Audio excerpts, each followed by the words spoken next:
Okie doke. Hello and welcome, everybody. It is Tuesday, August 12th, and we are here tonight for our second to last training session of the US Cyber Combine 2025. And this week is all about PWN. So before I hand it over to Coach Davey and to Golden Boy, John Jones, just wanted to share a couple of announcements and reminders. Many of you saw some traction in Discord today about specifically the cyber battles this weekend, which we will be running on Glitch.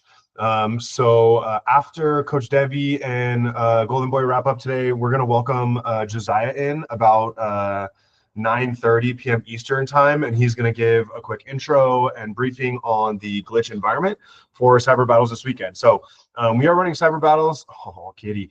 We are running cyber battles on Saturday. The time that was shared is 1 p.m. to 5 p.m. Eastern time. So it will be a 4-hour scrimmage. It is entirely optional still, just as it always has been. However, this week we will not have the option for individual participation. So in order to compete in the scrimmage on Saturday, you do have to have a 3-person team.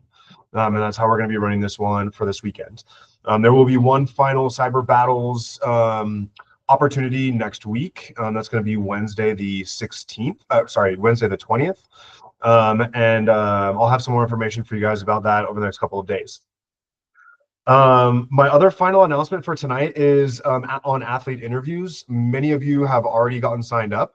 We're about 2/3 of the way through, I would say, in terms of everybody that was invited to the Combine this year versus how many have signed up for their athlete interviews.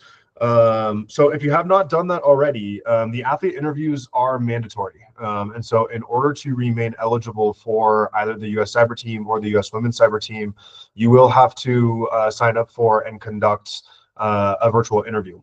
All that information is available to you in Canvas.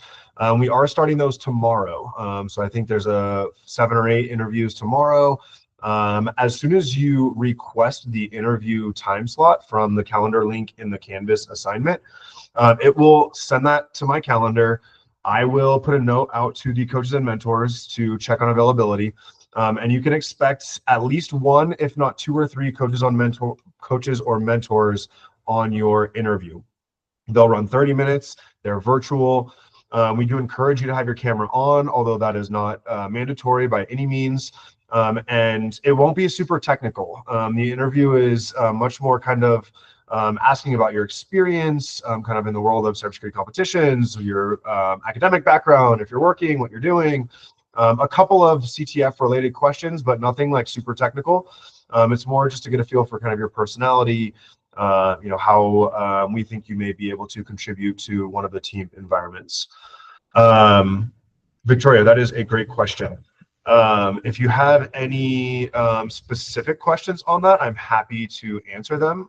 Essentially, I believe the days, categories, and times have already been shared. So essentially, there is a speed CTF challenge window.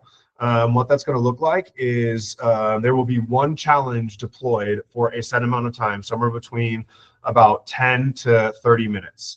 You will have that set amount of time to solve that challenge. They are not designed so that everybody will be able to solve every challenge. However, once the time is expired, that challenge will go away. We'll introduce a new challenge, and we'll tell you how much time you have for that one. So there will be a total of 3 challenges delivered to you one at a time per night, per category. Andre, that's going to be on the long side of it. Some of them are going to be more like 10 or 15 minutes. And so it's really just to kind of get a different look at how you approach problem solving, CTF challenges, especially within your primary and secondary specialty areas. For example, really looking at how quickly you can kind of figure out what's going on, what's needed, and how far along in the process you can get. So yeah, Elon, it is only a specific time frame each day. Those times were all included in the PowerPoint deck that we use in the kickoff, and I believe there are screenshots in Canvas of week 8 schedule specifically. Immediately following the CTF challenge, the speed CTF window, there will be another, I believe it's an hour and a half, where you will have the opportunity to submit write-ups. on any of the challenges that you've solved that evening. And those write-ups will pick one write-up per challenge. That'll be kind of quote unquote the best write-up. And that will be awarded AB points for that effort. Again, you do not have to participate in all of them. We're not expecting you to solve all of them. They will be at set times every night. There will be 3 challenges every night. Each night is a specific category. Cool. Sorry, that ran a little bit longer than I expected it to. Did I miss any questions? All right, y'all. With that, final reminder, there will be a poll tonight. I will launch that at some point before we wrap up. So in order to get full credit for your attendance, keep your eyes on the poll and make sure you get that submitted.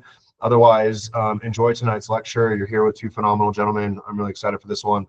Be interactive, throw out some emojis. We love this stuff. Use the chat box. I know you guys have been amazing, amazing audience so far this Combine. Coach Devi, over to you. John, over to you. Thanks for being here tonight, guys. Thanks, Brad. Should be pushing slides right now. Someone please indicate that that is actually working. Looks good to me. Sweet. All right, great. Today, Dennis and John will be walking through some intro to Pwn stuff. But before we get into that, I know there's just a very wide range of people who are participating in the Combine.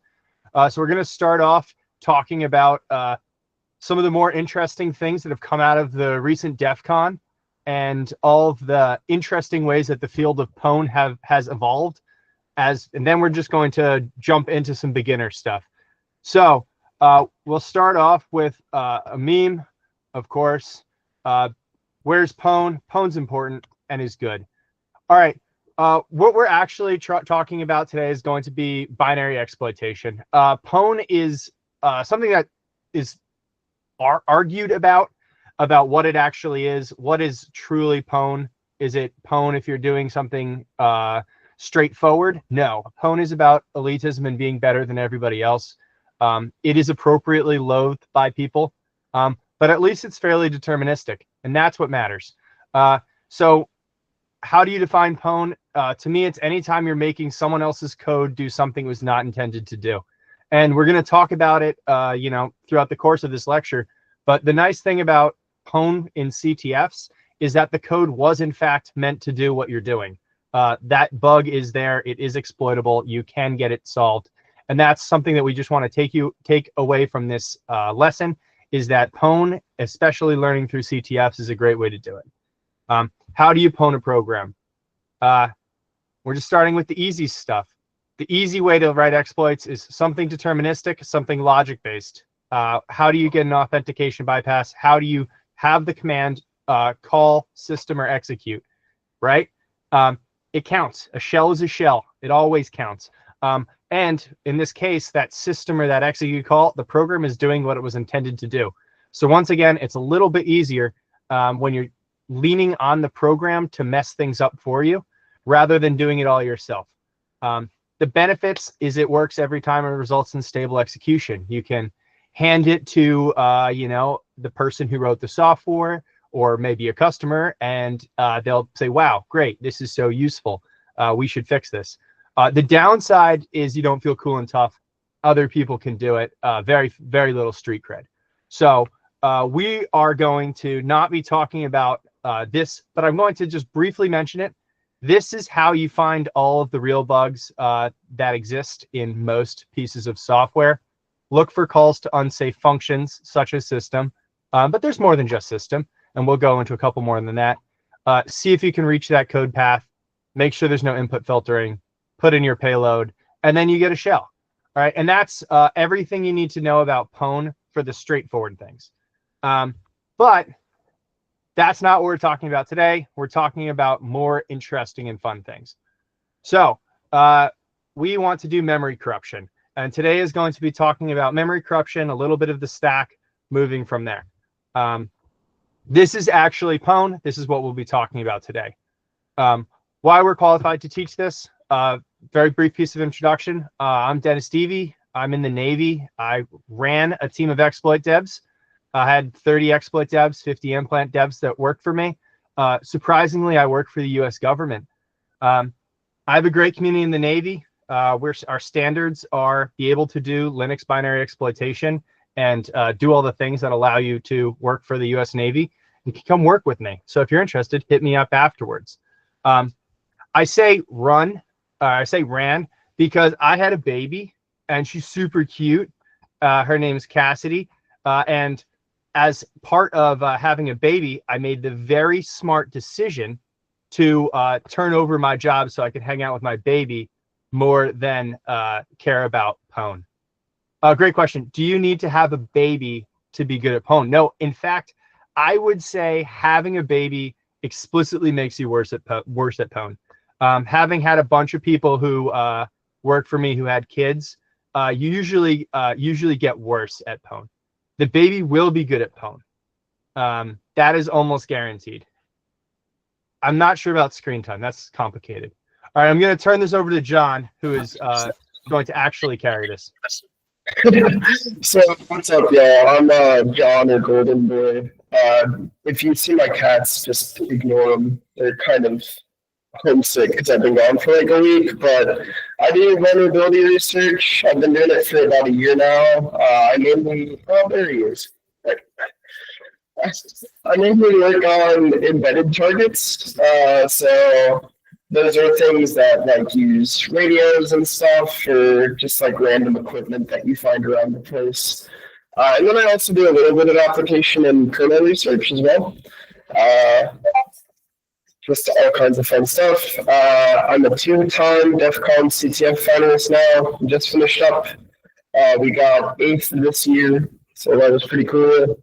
And then I really like finding bugs and rolling dice. So yeah, that's me.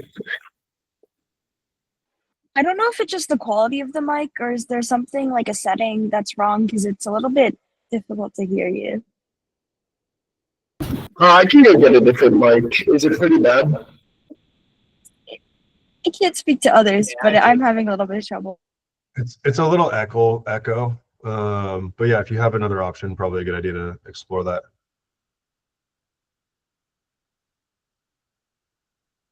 While we're waiting for John to get a better mic, what we're going over tonight, we're going to talk a little bit about DEF CON and the state of the Pwn. And then after that, we'll jump into running through some of the beginning parts of Pwn and how to get good.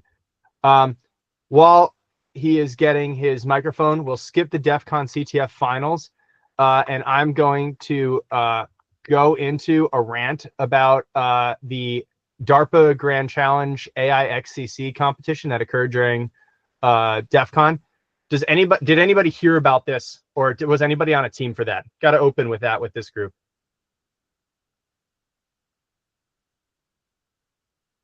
Nobody was on a team for that. All right. So AI XCC was super cool. Definitely some of the better research orgs. A couple of the big teams. I know Shellfish had a team in it. But it is a DARPA project. Does everyone know what DARPA is? More government propaganda. You can almost guarantee that from me. So DARPA is the Defense Advanced Research Products Agency, and they made the internet.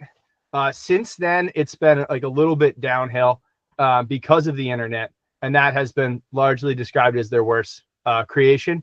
But they do a bunch of stuff, and one of the more interesting things they do is this just general idea of DARPA hard. It has to be a bad idea and not really going to work in order for them to choose it and put money towards it. And that is something that they did with this AIXCC challenge, was they kind of chose something that they didn't think would work very well about 3 years ago. They aligned the money to it. They said there's going to be this prize money, and then they are going to see how it goes over the next 3 years. And so the basic point of this was you're going to get a bunch of C challenges, bunch of C, bunch of Java, source code, build scripts, and the goal is to write an exploit for it, find an exploit in them, write exploits, and then write patches all in one go, fully autonomous. This is kind of the next stage from something that happened like 2015, 2016, which was the first Cyber Grand Challenge, which also happened at DEF CON. But the point of that was a lot of like symbolic reasoning, fuzzing, all those good things. For All Secure, which was a bunch of Plaid folks, won that one. And that one was basically no AI. It was all mostly deterministics, fuzzing, things like that. This one was all about what can you do with LLMs? Where has the state of the field gone from there? And it was very interesting. So the final outcomes of it were Team Atlanta won, which was some Georgia Tech and Korean teams. Second was Trail of Bits out of New York. And then third was the Theory folks, who is a little couple For All Secure alumni. But it was one of the really cool things about it is that every single piece of code associated with it, all the team's work is completely open source now. So if you can figure out their builds, which nobody has really figured out yet, as far as I know, but someone will. If you can figure out their builds, you can have an automatic AI solving robot on your team for CTFs. And I know that at least a couple flags during the actual, during the DEF CON live CTF were submitted by some of these cyber reasoning systems is what people are calling them, which is just so dope. So people were getting solves in real time before they knew it off of these cyber reasoning. So cool, kind of the universe that we're heading towards. Where does that universe drive us? So we have Perry is the person who, she's one of the organizers, but she also was the main person behind AIXCC and that initial stand-up of the project. And so a prediction was made a couple of years ago was either that it won't work at all because AI doesn't work, and at the time GPTs barely function for security things, or that all memory safety bugs would disappear at once once this challenge finished up. End of the day, as always, it's somewhere in the middle between the two things. I think it's unquestioned that this project was a huge success. It definitely has jumped forward this concept of cyber reasoning systems, and people are going to be getting this running with pretty massive piles of compute at open source code pretty soon. So given that AI has more or less solved this problem, and so like what level of solve this problem, there was a huge amount of bugs implemented into the C and Java source code that was supposed to be found. So the numbers were, I want to say, something like 100 synthetic bugs. Yes, NSA backdoors were put in. Something like 100 NSA backdoors were put in. The competitor system fully autonomously discovered 54 vulnerabilities of those, and they were able to successfully write patches for 43 of them. And that's pretty insane, the ability to reason over an entire system, and that's without Claude Code's new context window. So it's definitely pretty impressive. But something that was also pretty nuts was that they also discovered 18 real bugs in these code bases. So I think they found 6 in C, 12 in Java, but they found real bugs in real code bases that the entire open source world has been looking at for years that nobody ever noticed. And they're doing like the responsible disclosure thing with those bugs and are going to move the world forward already off of those projects just in the competition. So it's super exciting time to be in BinX. It's a weird time to be starting. I think that's like a strange statement, is like any BinX challenge of like that are easy, these things will eat and will solve by themselves. So then it's like, so why do you want to do BinX with all of with robots doing the job? First, robots will be doing all of our jobs very quickly, very soon. You might as well do one that might possibly let you fight back against the robots. So that's my reason number one. My second reasons are just you need to get the handle of these fundamentals so that you can help the robots along. Again, I had a very large team of exploit devs who worked for me. We are going to turn all of this vibe pen testing on as quickly as possible. and we're going to be able to put a couple hundred people worth of agents running against our targets. And that's going to be pretty cool and probably pretty effective. So it's not that we're being replaced. It's just that we're going to have to do a lot less work. For along those lines, the big Google project that is doing this automated exploit dev work is called Project, I want to say it's Naptime. Is it Naptime? And their tool is Big Sleep. But the point of it is that the Google Project Zero people are trying to take themselves out of a job. Does anyone here work for Project Zero? Again, you got to ask these questions. I like the Combine a lot. Project Zero is one of the cooler organizations. Their stated mission is that zero bugs exist, which is obviously impossible, but they're trying their best. So they have a team of really, really good vulnerability researchers who go around burning various nation state and APT ODA, and that is pretty dope. But they also do stuff very similar to that AIXCC challenge, where they are trying to find bugs autonomously in open source projects. Google already spends definitely the most money on fuzzing of the big open source projects to try and find these vulnerabilities and patch them before anyone else can. This like automated reasoning systems is just going to push that forward. So there's so much cool stuff going on.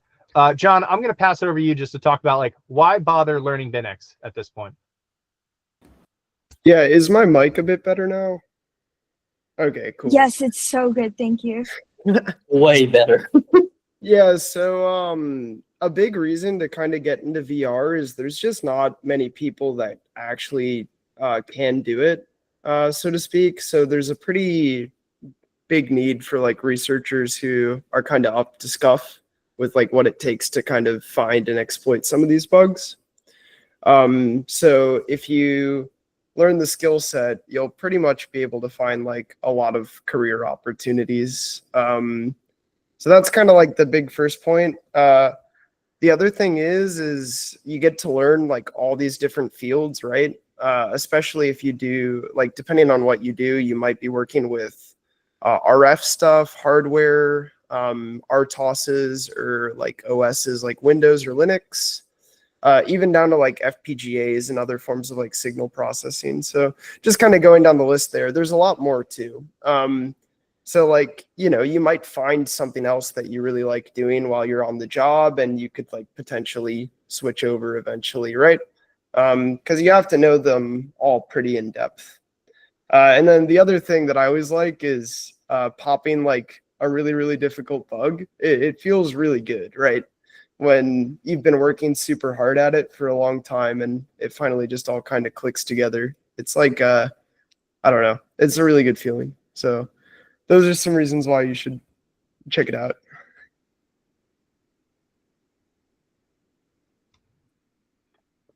Exploiting hard bugs feels good.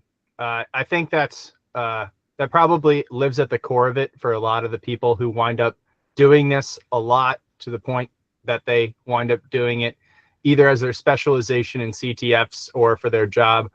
Not everybody likes Binx. I'm going to be honest, I actually really don't love Binx at this stage of my life.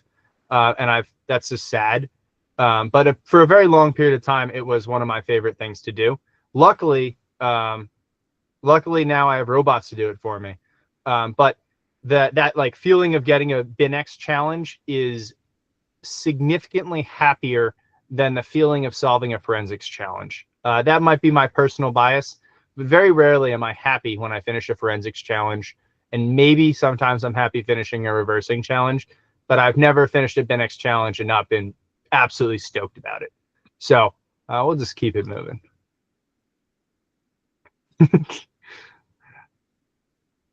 Big fan of this. Yeah, I gave a couple of reasons, but it pays pretty well as a job. So if you like that, that's a good reason.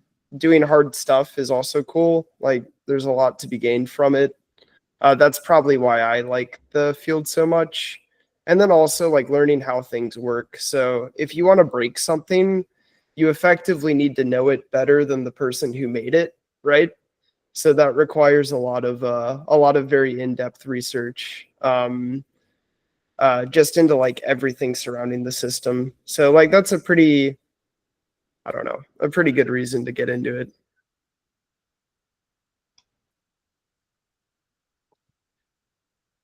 All right. During your mic issues, we skipped the DEF CON finals conversation. So just for the entire, John, I'll let you run this, but for the group, who was actually on one of those teams?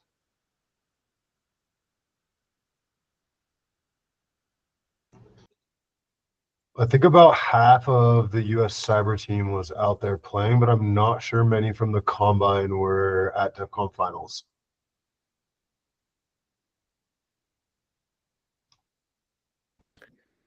Yeah, I know Owen was there too, for sure, and Shiloh was there as well.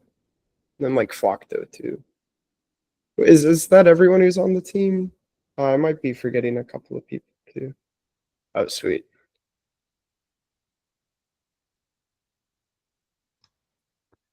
Yeah, no, it was pretty sweet though. Did you have a favorite challenge? I looked at ICO and NILU or NILU quite a bit, and those were pretty fun. They're pretty rev heavy though, and like I'm not I can do RE, but I'm not like good at the super heavily obfuscated RE stuff. So like ICO had a virtual machine in it that was executing like instructions you would provide, and that was pretty cool. But I don't know, it was kind of hard for me to wrap my head around. But I liked that one, and then the Nilu stuff was cool. Speaking of AI, me and one of our teammates solved one of the challenges largely thanks to AI doing all the crypto stuff for us. So like, yeah, even the final CTF thing, we were just feeding everything into ChatGPT and it just spat out. Oh yeah, we solved the challenge. I think MMM blooded it, but we got it like 15 or 20 minutes after. So yeah. Oh, it sounds like AI spat out the answer instead of you solving it. Oh, I mean, you got to feed it the right thing, right?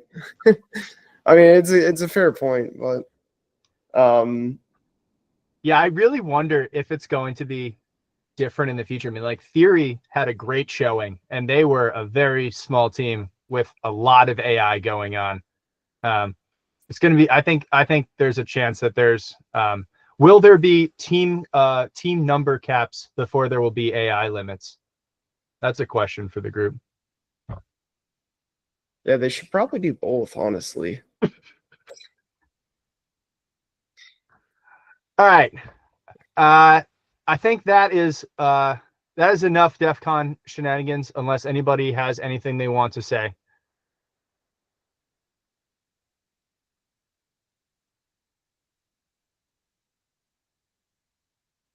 Air gapping competitions. Yes, that is going to happen, and it's going to be glorious. All right, we are going to step into a bunch of introduction stuff. We're going to rip through generally how memory corruption works, the stack, etc. If you're somebody who already definitely knows Pwn, you can stick around, or you can work on a appropriate Pwn challenge for your level, or read about AIXCC. All of those are great. If you're not somebody who has been doing Pwn for a while, stick around, see what we're going to be running through, and we look forward to teaching you things.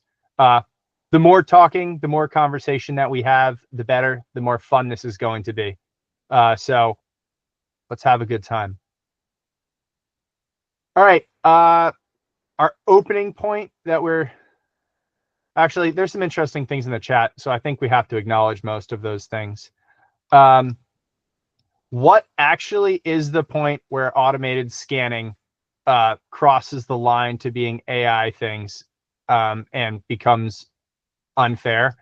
I really have no idea. but I imagine there's going to be something that looks pretty close to a compute limit at some point. Something that was pretty heavy in the AI XCC challenge was the API was monitored, and basically you could see how much money in API credits were being used. And the winning team, Atlanta, obviously they did very well, but they spent something like twice as much money as anybody else just because they were just wailing on the LLM the whole time. That's partially because their approach was more AI heavy, and other people were just like more willing to just fuzz and not use the LLMs as much. But there's a pretty decent chance it's going to look like something like that, because I don't think anybody believes that you can stop hackers from using LLMs. I don't know. It's going to be pretty weird. There's going to be at some point there's going to be there are hundreds of agents running concurrently in this in the AI XCC DARPA challenge. There's 100 people on MMM and every other team that was competitive. So it's just going to get very weird, very strange, very quickly. It'll be strange. Yeah.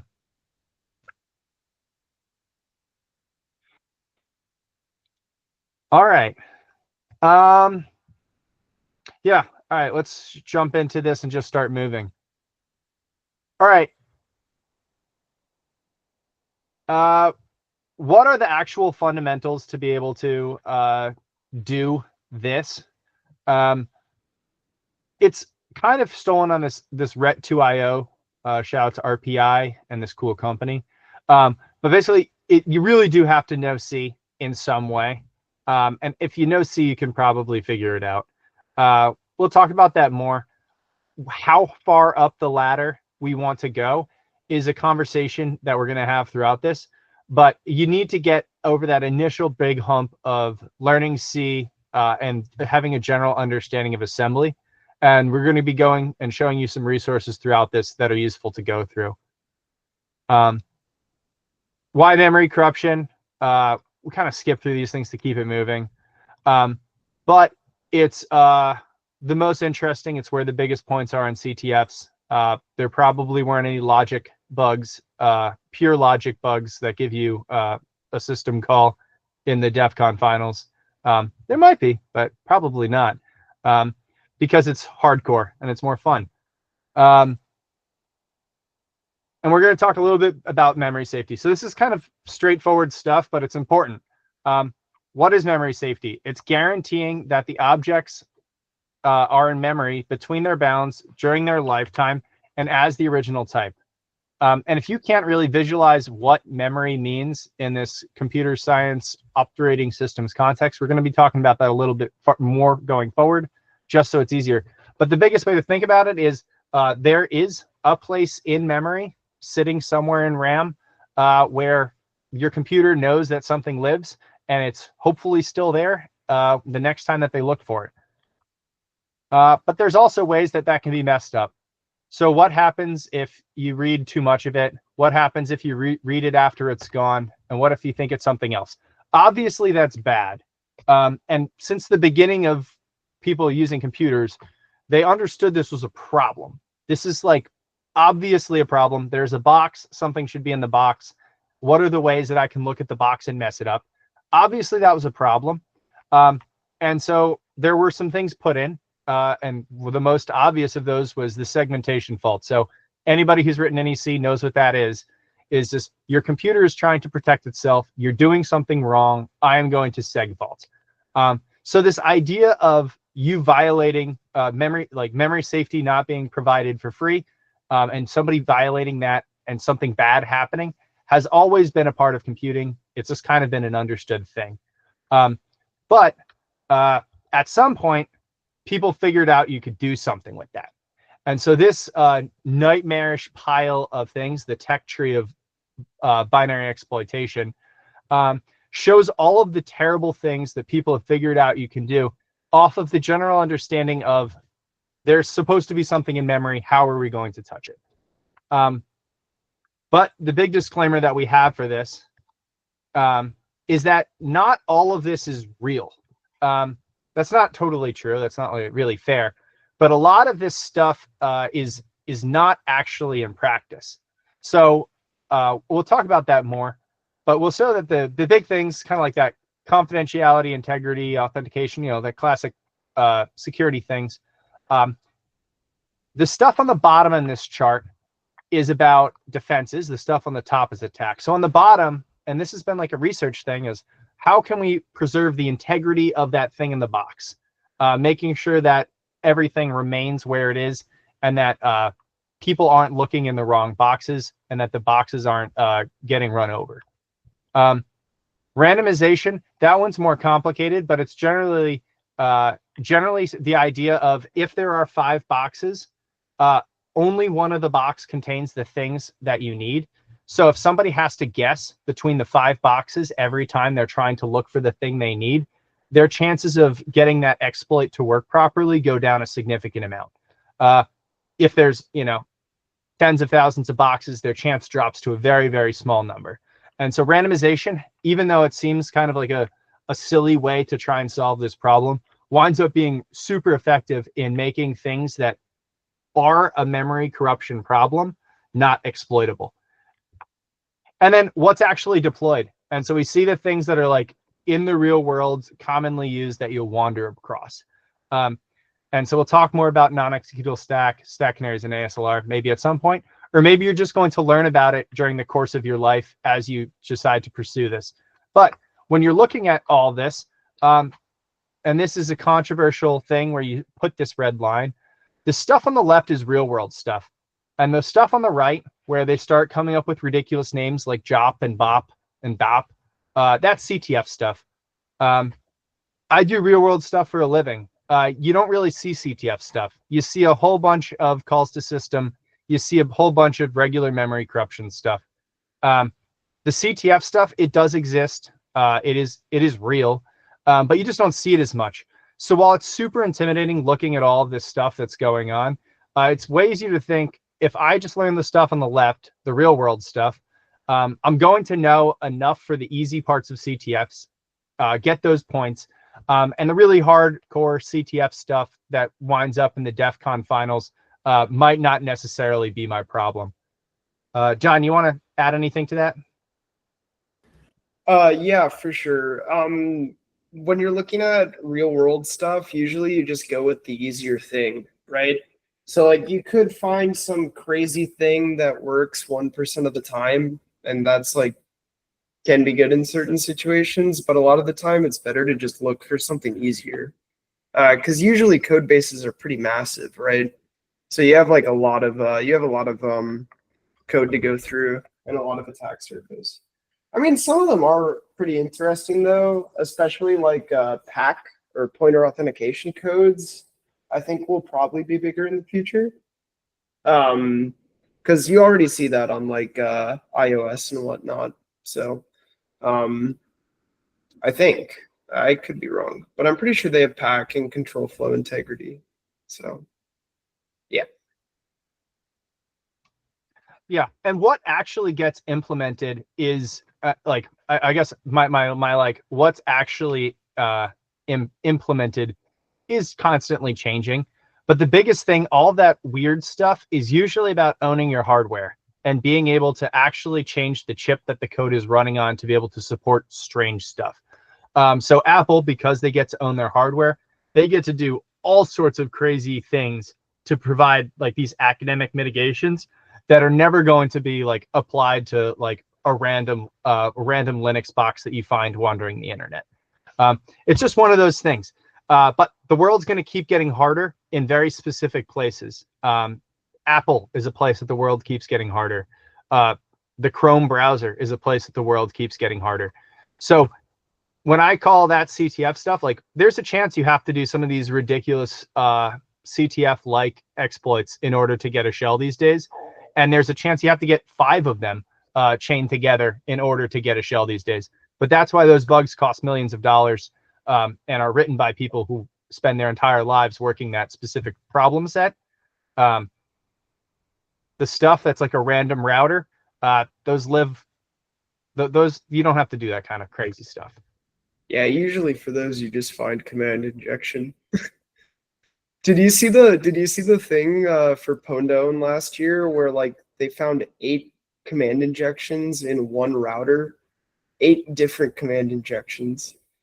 This is pretty crazy. And the weird part is Pwn to Own actually tries to fix them all. Usually, if someone's looking for command injections in a router, they just stop after the first one, you know? And so they get their CVE, close it out, and then that's no one ever checks again. CTF Binix, we're telling you why you should, we love TP links. Why CTF Binix is great. You barely have to find bugs because the hard part isn't supposed to be finding the bugs. The hard part's supposed to be exploiting it. The other thing is that's way harder. The bugs are way harder to exploit because it's supposed to be a challenge. You're supposed to find it quickly. It's just, but the actual way of getting to exploitation is harder. But the really nice thing is it builds off of each other. So if you start on the left side of that nice little diagram and work your way up, that's what will be the lower point BinX challenges, old school BinX, and you're going to be able to learn off of that the whole time. It's actually easier than we all expected because people make BinX challenges that are reasonable in some competitions. One of the biggest things I can tell you is like, don't go to some of the bigger name competitions trying to do BinX if you haven't spent a ton of time doing it, because if you go to like a DEF CON qual trying to do BinX challenges, you're just going to be very sad. Try to do stuff like if you're just getting into it, look for the easier competitions. Look for the competitions not made by mean people. Like Pico CTF's always the best. Any like the NYU Seesaw stuff, those are going to have challenges that are consistently at the right level for anybody as long as you go. All right. So how do you get good enough at Pwn? If you want to do it professionally, whatever, right? But if you're not going to be a Pwn specialist, how many points do you want to get? And I think that the Cyber Games Combine is like a good example of like, you want to get a couple lower point problems in order to keep yourself as competitive as possible. So how many points do you need to get? How hard do you want to go? Along that tree of becoming good at binary exploitation, what is the furthest? And the answer is like, where I draw this line to me is where I tell people to stop. Like, be able to get baby raw problems and then just kind of like chill. There's so many points to get in a CTF. You don't need to over specialize if you don't want to over specialize. But I feel like everybody who does CTF should want to get at least a little bit along the way of getting their first couple of BinX challenges done. How do you do it? Know enough C. Be able to find those easy bugs, and then just like spend a little bit of time grinding. We're going to point to some resources later. Best resources, Pwn College. Unquestionably, Pwn College is the best place to learn. Run by some folks out of Arizona State. It has video curriculum. It has online resources, so you can actually like do it from your web browser. If you've never touched Pwn College, that is the #1 place that you should start. It is going to take you 0 all the way to where you need to go. Next thing is Nightmare. It's a guy in a tuxedo. Nightmare is the best because this person created a compilation of good challenges that are right-sized, that kind of build off of each other, made some pretty detailed write-ups and put them all in a Git repo. And a huge number of people have gone through this. And this is always just how I recommend people go after it. So Pwn College is great because it's very structured. Nightmare is very good because it just gives you a good range of challenges that look like CTF challenges that you can, when you're doing a real competition, go and find it. And I kind of say there, like, the secret to Nightmare is that there's playbooks in the write-ups. They don't say they're playbooks, right? But if you see a specific type of challenge and you see a specific type of protection, it's pretty straightforward to look at a Nightmare problem, look that's similar to the CTF challenge you're doing, just kind of match against the two, trying to follow that workflow. And then you wind up being able to solve the problem just based off of kind of following the steps somebody else took. Even if it's a completely different challenge, it's one of those things. All exploitation only has so many moving parts. It's just how do you slot these different moving parts together. And then Pico CTF, if you haven't checked out the Pico CTF archives, it's amazing. They have everything you could ever need. So just go check out Pico CTF, go through their various challenges. There's challenges for everything. You've probably heard about it for the different categories already, but you can just start at the lower points and just work your way up, and you'll know what most CTF challenges look like. So we talked about memory safety bugs, and like everyone's known, memory safety is like a problem and it causes programs to crash. But the first documented overflow attack in 1972 is the first person who said that you could do something with it, which is intriguing. So you can inject code to seize control of the machine. And so that's kind of like an interesting note of like, everyone knew it was bad, and then all of a sudden somebody figured out what to do with it. And you will see that play out over and over again throughout binary exploitation of everybody kind of knew something was bad, and then somebody found out what to do with it, and then somebody else probably decides to tell the world that somebody is doing something bad with it. And that's just something that over the course of this history just kind of keeps going over again. So what is memory corruption? The taxonomy. What is a CWE? It's my job. It's also MITRE's attempt at categorizing software errors. So it's like what becomes a CVE. You don't hear much about CWEs because it's esoteric nerd stuff to care about how MITRE classifies bugs, but they were actually a big component in the AI challenge at DEF CON because the injected bug types were supposed to map across a range of like 30 something of these categories of bug types, just to see like how good are these reasoning systems at detecting them. So it's cool seeing that because I like that. All right, what is memory corruption? Everybody knows what memory corruption is, right? No, memory corruption doesn't totally make sense because we have to think about what things look like in memory first. And this is kind of a more similar way of looking at memory. So the first thing we have is we have a car. That is 8 bytes. And so in here we have our little horizontal memory structure, which is assigned the variable A and is 8 bytes long. And then right after it, we have 2 bytes worth of something else. All right. Right now, the 2 bytes of something else is 1979. What happens when we stir copy the word excessive into the string A? Excessive is more than 8 bytes. Something's going to happen. And so this is the classic memory corruption has occurred. We have written excessive into A, and then we have written the E of excessive into B. So the first character of B is now 65, the hex for E. And then the last byte is now zeros. And that is just how stir copy works. It's carrying a null byte around with it. So this is the classic memory corruption problem. And if you've ever written in C, this is what causes your seg faults. Like when something has been written into something and then something bad occurs. So this is what everybody has known was a problem. And so stir copy is one of the bad ones. What are other classic problems? The classic way to solve this problem is to use stern copy. So stern copy says, how long is the thing that I'm trying to write? I'll just won't write any longer than it. So what's wrong with this stern copy implementation? Somebody who's written enough C and wants to say something out loud. It copies the string into it's a string array into another array, and you have to give it a certain length. Yes. So stern copy asks for a length, and it takes the length. But in this time, the programmer, me, gives it the length of the thing that's too long. And so by giving it the length of the thing that's too long... It's also missing a parenthesis, so it won't run. But... Oh, that is also true. Wow. That's probably been around for a while. Whatever. All right. Good to know. Thank you. I will fix that.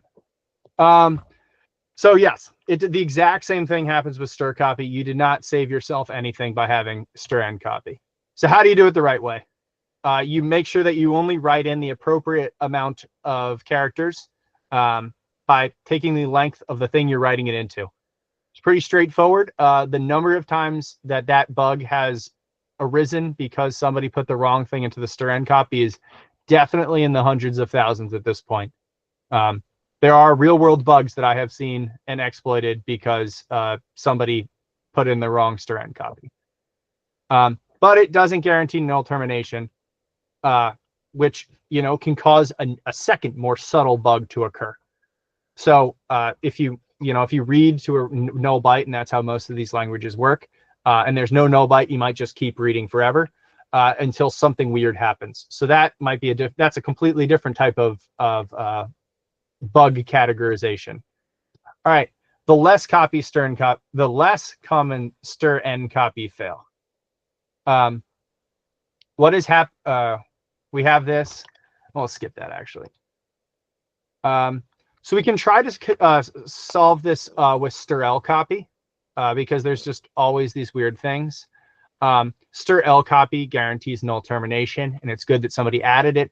The bad thing is that's an OpenBSD, so it's not an NEC standard, so it's only in some programs, and only going to be included sometimes.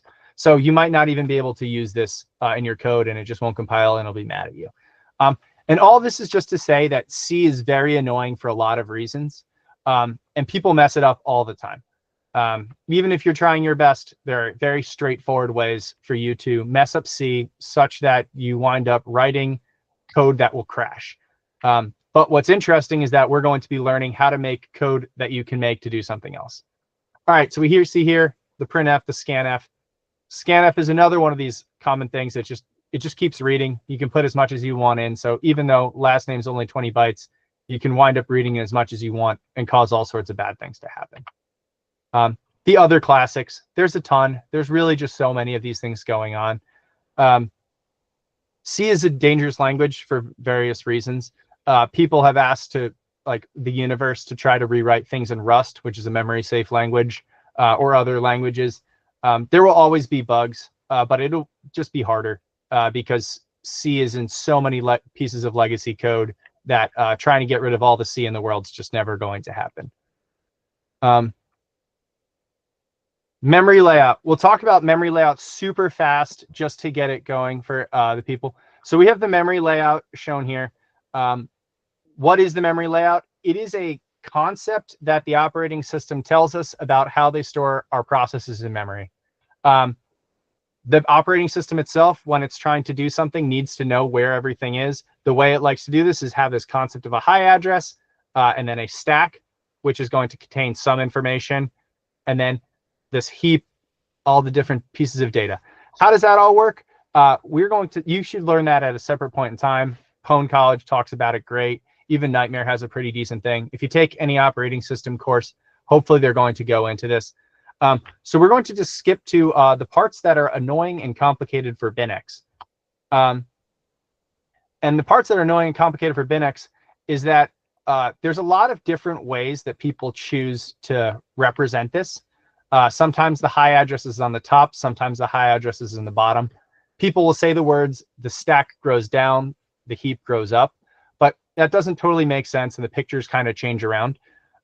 So the more useful thing to try and keep in mind is that the stack grows towards lower addresses. That is a true statement on all major operating systems and will allow you to kind of reason more about how a stack works. The stack is the data structure where you are putting things, pushing and popping onto the stack and off the stack. Again, it's a little bit complicated, but Pwn College is like the absolute best way to learn through that. The core piece of the stack that we need to care about here is that there's this idea of stack frames where we are putting data onto the stack, and that is where our code is being executed. And then more code, another function is called. That code is executed, and more data is pushed onto the stack. So now we are growing the stack as we push more things on. And then when we're done executing a function, we pop it off the stack, and we pop things off the stack, and we go back up. How that actually works is something that you really don't need to have the most clear visual understanding of for most problems, because there's just not going to be a ton of functions getting called in the easier BinX challenges. For the more complicated BinX things, it might get really hairy and you might need a whiteboard.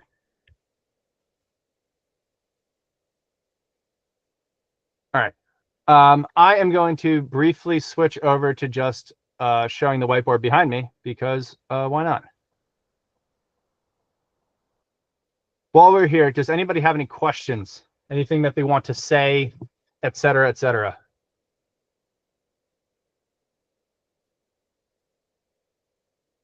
Doesn't the stack grow down? Yeah, you really don't know. I don't know. Some people really have strong opinions about which way the diagram should go.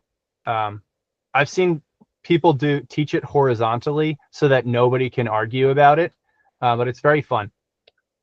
All right, we're going to just very briefly just go over the visual part of this, just so I can say that I explained these parts. The core parts that we have to care about is this is the stack. The stack is here. The stack is where we are putting the data that we are executing in this hypothetical problem. There is stuff. Real quick. Yeah, I'm not sure we can see the top of your whiteboard. Oh, okay. I'll tilt it slightly up. Though I tried to put almost nothing any higher. Close. That is the top of the whiteboard. Okay, sweet. Yeah, we can see stack top. Sweet. Appreciate you. Dope. All right. The biggest thing is that we're going to treat the existing stack as we hop into this program as a single. This is our first stack frame. The concept of a stack frame is important because it kind of works off of how these things move. So the stack frame has a top or a bottom or a who knows, right? That's where we get complicated. It gets kind of annoying to keep track of. But we will consider the top of the stack is being pointed at with the stack pointer, which we represent with ESP. So ESP is pointing towards here. The base pointer, whatever, it's up here. The base pointer points at the bottom of the stack, which is also the highest. All right, right? We just got to acknowledge that that's really annoying and try to keep it in our heads in some sort of way in a diagram and try to be internally consistent with at least yourself. All right. So let's say that we're calling another function. Why do I have a fly in my basement? I hate that. I hate everything. Okay. We call a function. And the most important thing that occurs when we call a function is that we start by pushing our instruction pointer onto this stack. That is the thing that we, for people who haven't done the instruction pointer thing, the instruction pointer points at the assembly and the machine code, bangs through all those instructions, and that's what actually makes a program execute. We skip that in the interest of time. You will get to that, but instruction code is, instruction pointer is going to be what bangs across the code. We put the instruction pointer here. All right, that is the first step of this call function. As we do that, we start building out the next call stack, however big that winds up being. So we're going to label that too. This is the next function that's being called. And then we push the base pointer. So this is just the basic data, the data format of we're pushing the base pointer. So right now the base pointer lives up here. And then the stack pointer has already moved down here on the push. So the base pointer now is living here. What the base pointer is, it's just living as is the thing that points towards where the last function lived. That gets pushed down, and then this stack pointer keeps moving. I didn't acknowledge what the stack pointer is doing, right? Because now it should be kind of obvious. As you put more and more things on, they keep moving down. Now that that base pointer has been moved and keeps moving on down, what we can do now is that we move EVP to where our stack pointer was. So now, at this moment in time, our stack pointer and our base pointer are actually at the same place. This is a genericized explanation of a stack. There are different stacks. That is another complicated and annoying thing. One of the nice things is when you're doing these CTF challenges, they'll probably all be an x86 Linux stack, at least to start, and you'll be able to treat them all as like a consistent internal representation. But the biggest thing is now all sorts of weird stuff happens. So the instruction pointer keeps moving, things occur. We're putting more stuff on the stack. The stack pointer is going to keep moving. But the nice thing is that the base pointer is going to stay exactly where it was. All right. So code is occurring, things are happening, computers are happening, and the stack pointer keeps moving down towards a lower memory address. All right. And then we get to the point when the function has to return. These things will now have to start moving their way back up. So that these will, we'll lose this, the stack pointer will move. We'll lose this, the stack pointer will move. All of these things will move back up. Stack pointer is now the same as it was originally with EVP. And then we get to the function cleanup. When we're at the function cleanup, the first thing that's going to happen is we're going to be popping EVP. And popping EVP is going to say, we want to take the EVP that was previously on the stack that we saved ourselves, and then we want to load it back into our memory. So right now, EVP is here. That's where our register is, but the value of the previous EVP is saved here. When we run this instruction to pop the EVP, EVP is pulled off of the stack and is reloaded up at the top where it previously was in the function before. Hooray. EVP is now back where it was supposed to be. ESP is pointing. And then what we have left is the instruction pointer. And so then the final piece of this function cleanup, the function epilogue, whatever, is that we're going to pop EIP, which is going to take this value off of the stack at where our stack pointer is pointing and put it into the instruction pointer, which is going to tell where code is going to execute next. So that EIP, which we saved, which was the previous save function of that function number 1, is where we're going next. So we pop that off the stack. EIP is now refilled back in, and the code continues executing.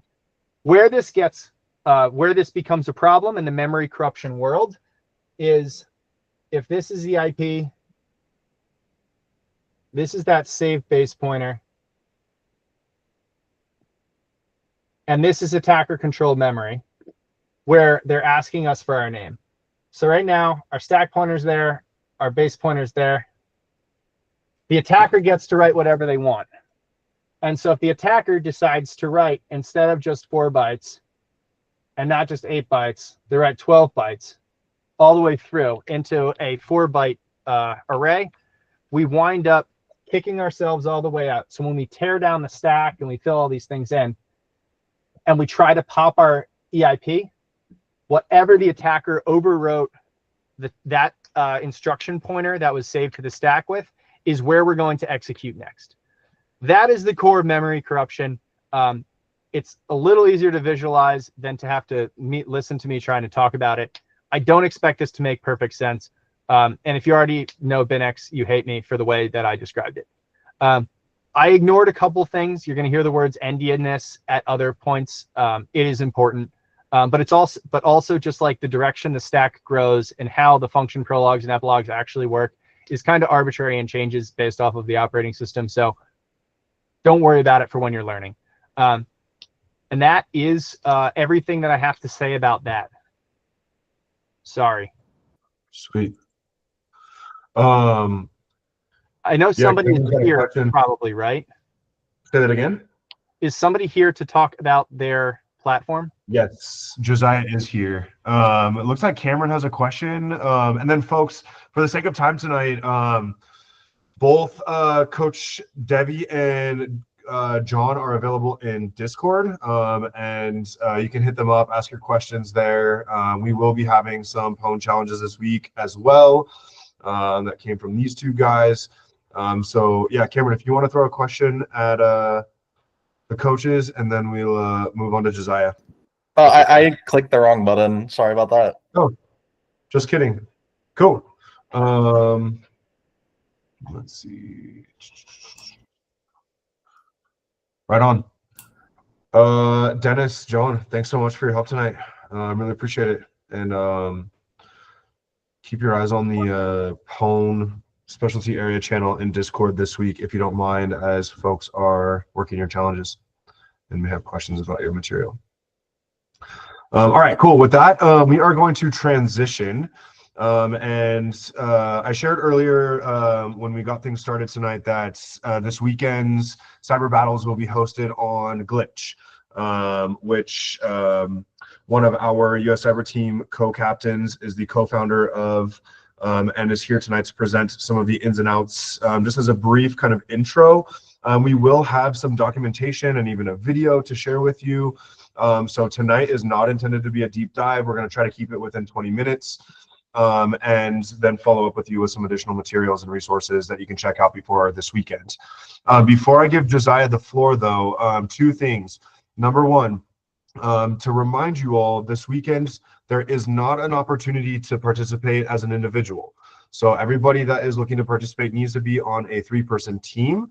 And the second announcement is that you all need to be filling out the survey that's available to you in Canvas. Please do so by the end of the day on Thursday. Each member of each team should plan to fill that out, so that way I can have all of the teams identified, pass that information over to Josiah. He can get everything ready to go for Saturday.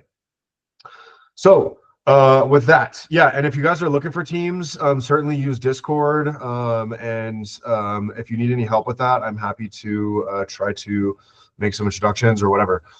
So feel free to reach out on that piece. Josiah, over to you, my friend. Thanks for being here with us tonight. Well, thanks, Brad. Happy to be here. So just getting set up. Can you all share my screen all right? Yeah, looks good. All right, awesome. So hey, everyone, I'm Josiah. Some of you, not all of you, I'll go through this really quick. There will be, like Brad mentioned, a video where I go through the same presentation in about an hour, so I spend more time going through it, but the Cyber Battles will be hosted on Glitch on Saturday, and then I believe also Wednesday next week. So Glitch is an attack defense platform. So I'll go over super briefly what attack defense is, kind of how it's structured, and then some of the details of how Glitch works specifically. Just to get a feel, give a thumbs up if you've played attack defense before. Just so I can get a kind of general feel for the group. Okay, so at least a few people have. So skim over that real quick. The general why behind attack defense is just that it's dynamic, it's a lot of fun, and in particular for you all, as you are trying out for the US Cyber Teams, the ECSC and ICC both have an attack defense component. At least they have every year so far. And so that ends up being about 50% of the overall score of both of those events. So that matters for that. Okay, so a little bit of terminology. So in attack defense, there is some set of services provided to every team. That set of services is identical across all teams. The services generally will consist of source code, and sometimes will just be binaries that you have to reverse engineer. And fundamentally, they have read-write primitives in them. They have some way of logging in with some sort of a secure account, whether that's with a password or token or something like that, and then storing information and later retrieving that information. There can be lots of other features as part of those services as well. They can have ways of calling taxis or doing maps or doing all sorts of different things. But there is some mechanism to store information, and then there's a central game engine that will plant flags every tick and then retrieve those flags using that primitive, as well as using the general functionality of the service to verify that it works. Vuln boxes are what host the services. So you'll be given root access on your team's vuln box. On that vuln box, all the services will be running. The services will be Dockerized in the /services directory, where you can view all the source code or binaries or things like that. So you are free to do whatever you want on that vuln box, install any tools that you need, or do things. You have full root access. It has full internet access. Do anything you need. And then, as I mentioned, the game server is kind of the central scoring engine. And so what that is doing is every tick, which is normally anywhere from 1 to 3 minutes, in this case, it'll be 2-minute tick lengths. The game engine will perform a set of checks against every team's service. So it will log in, create an account, log in, it will plant a flag that's a new flag for that tick. It will also retrieve a previously planted flag that was planted sometime within the last 5 ticks, because flags are valid for 5 ticks, to verify that you're not just clearing out all your old flags. And then also just validate that your service is still functional. So if you take your services down, you won't get hacked, but you also won't get any SLA points. That's not in your advantage to do that. Yeah, so I already started going through some of these things. The flag format for these is a little bit different than what you often see in CTFs. This is the regex that is very common among a bunch of attack defense competitions. And so it will be some random uppercase in numbers followed by an equal sign, and they expire after 5 ticks. So if you exploit someone and you dump all of their flags, only the last 5 ticks will be valuable. Also,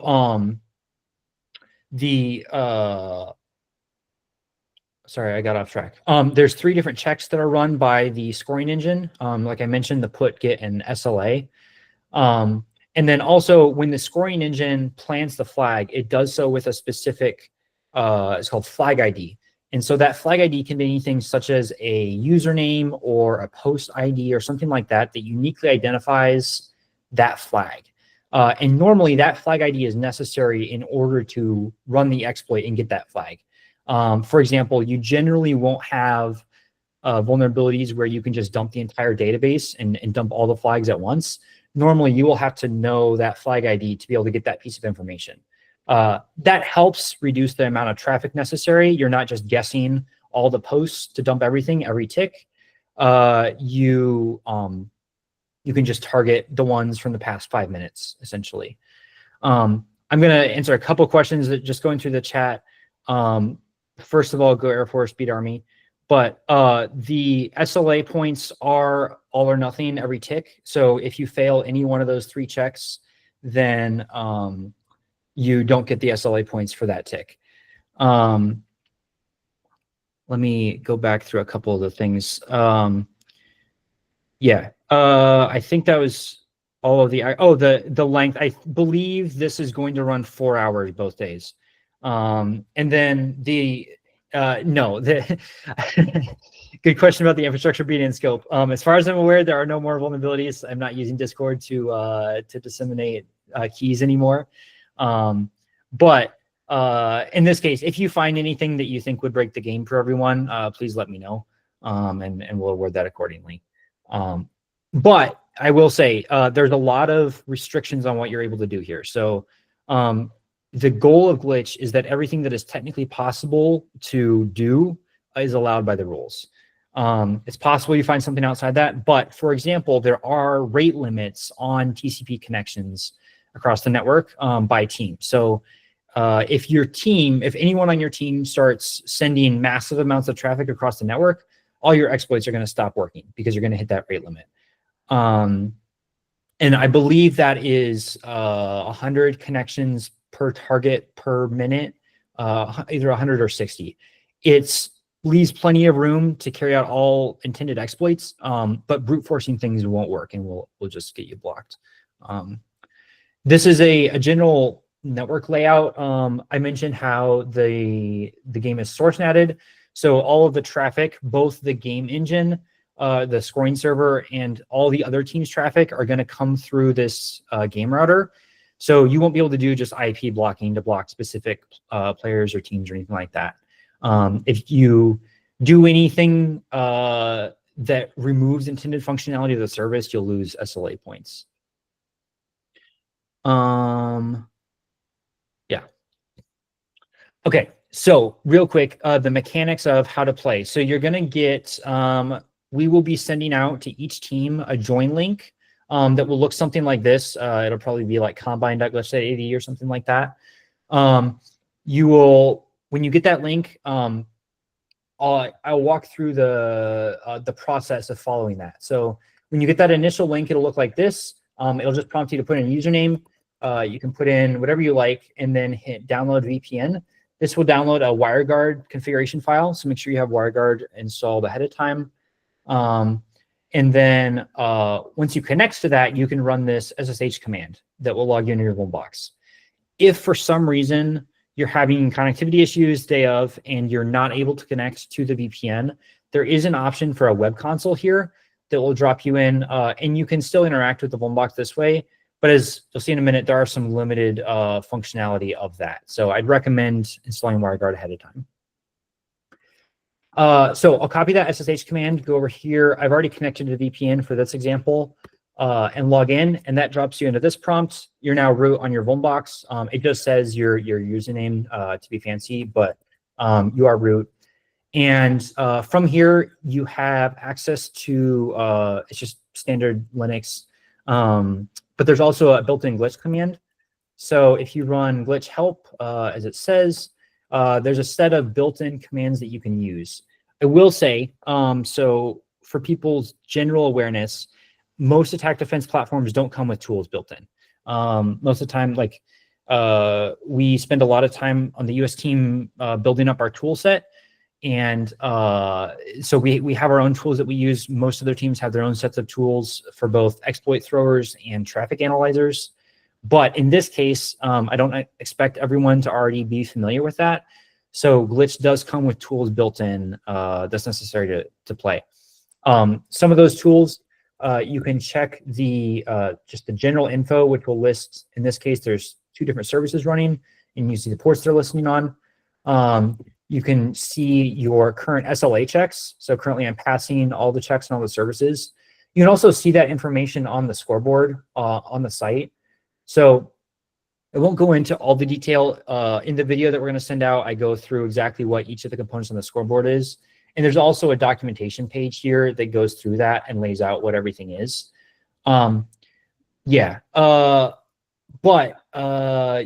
Yeah, so this is the scoreboard, and I'll go through a couple more of these other features here in just a minute.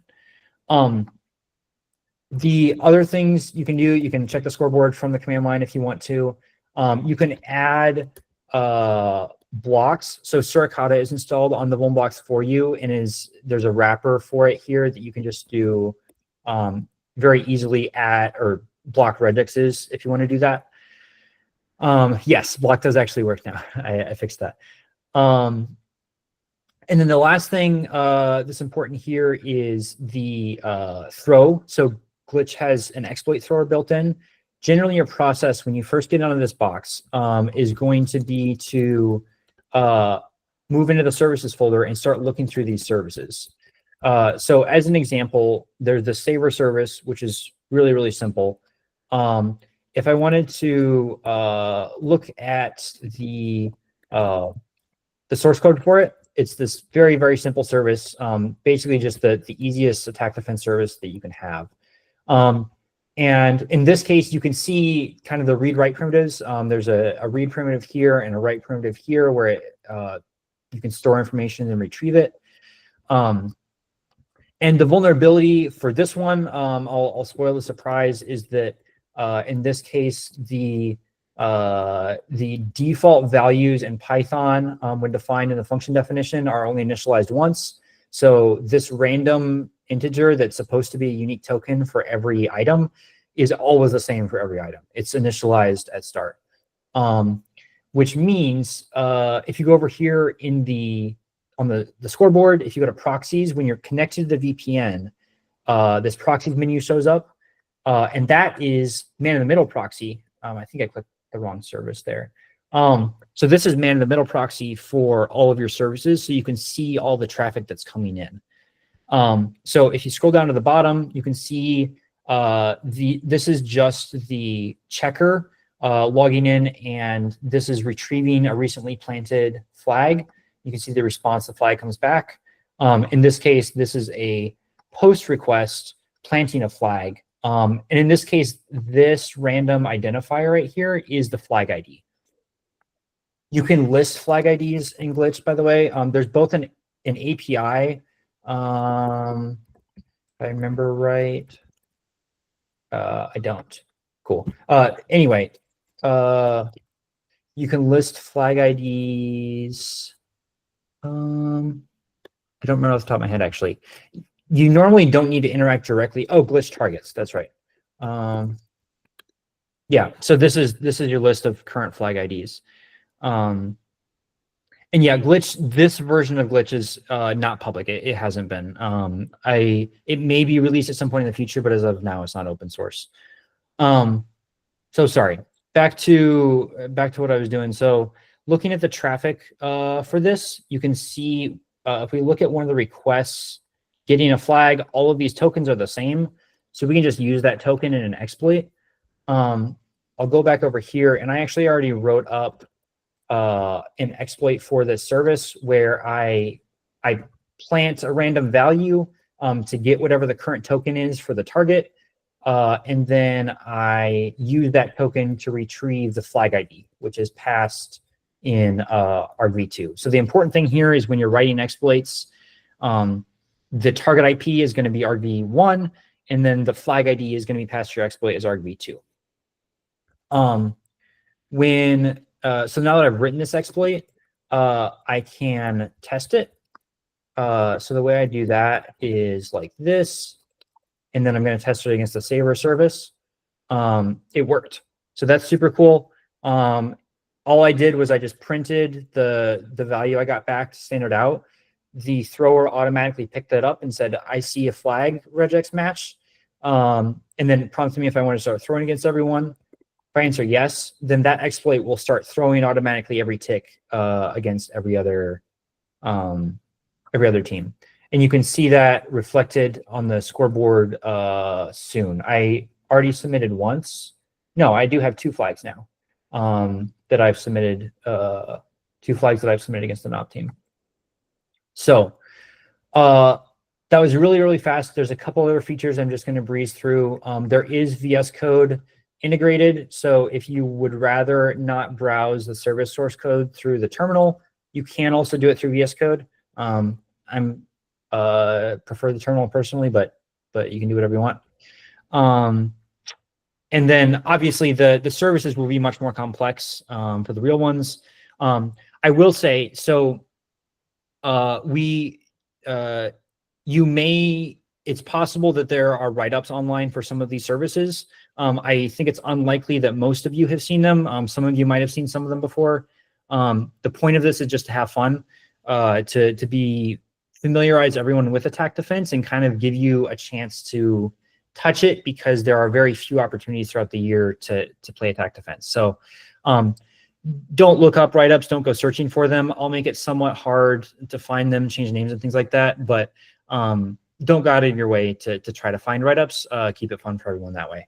Other than that, there are 5 minutes left for anyone that has questions. I know that was really, really fast, and there's a lot more content in the video, but happy to answer anything.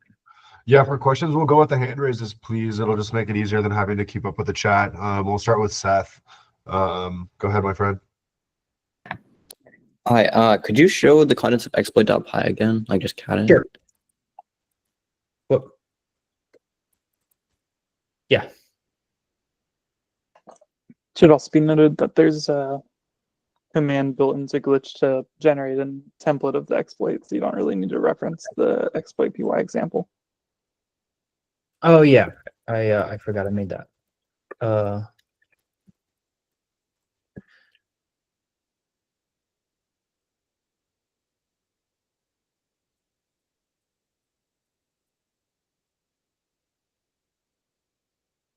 Wait, is this the same glitch as glitch range, or is it a different glitch? Yeah, this is glitch range. All right, any other questions? Oh, Cameron, I don't think there's going to be a practice range set up for this. So no super high expectations of performance. This is really just to get everyone familiar, and I will be available for the full time during both windows, so I'm happy to help troubleshoot and get people on during it. And yes, you're free to install anything that you want on your Vuln box. So you have full internet access. You can do whatever you want. If you manage to install Arch and not break your services, I will be very, very impressed. Oh yeah, I mean, don't yeah. be somewhat. You will only nuke yourself if you fill up your disk, but because everyone's on their own server. But yeah, would not recommend doing that.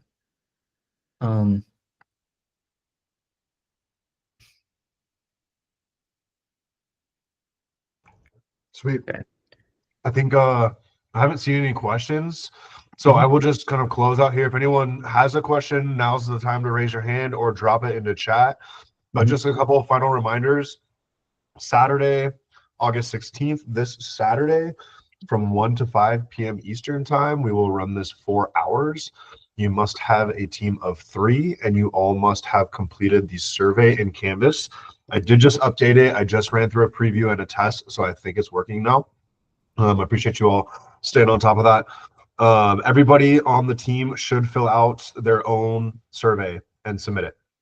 So that way I can have all the information I need to get that over to Josiah and get things rolling. Next week when we host Cyber Battles Part 4, that will be the last Cyber Battles. That'll be next Wednesday, August 20th. And that'll be a 3-hour window, more than likely in the evening. So I will kind of wrap up those details with Josiah and some of the coaches, and I'll share that with you sooner rather than later. But those are kind of the core pieces. Also, nobody had submitted the form last night I checked. You might have started the form, but I don't know that anybody had submitted it. I'll go back and look, and I'll send you a DM.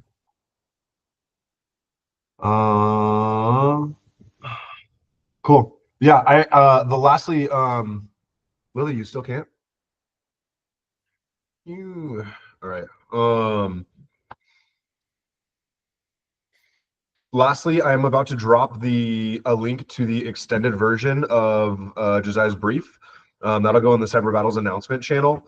It was originally recorded for the Wicked Six event that we hosted back in March, but a lot of the documentation is exactly the same and still very relevant. So if you wanted to kind of dive into any of what Josiah sort of ran through this evening, there's a lot of really good nuggets in there that I certainly encourage you to kind of spend some time giving that a listen. Cool. I will fix that. It's still broken. All right. I might just have to delete the whole thing and recreate one. I will send everybody a message in Discord when that survey goes back up. Sorry about that, y'all. I'm not seeing any other questions. So with that, I think we are a wrap on tonight. I'm going to hit this end of this recording. Thank you all for your time. Josiah, thanks for being here and running through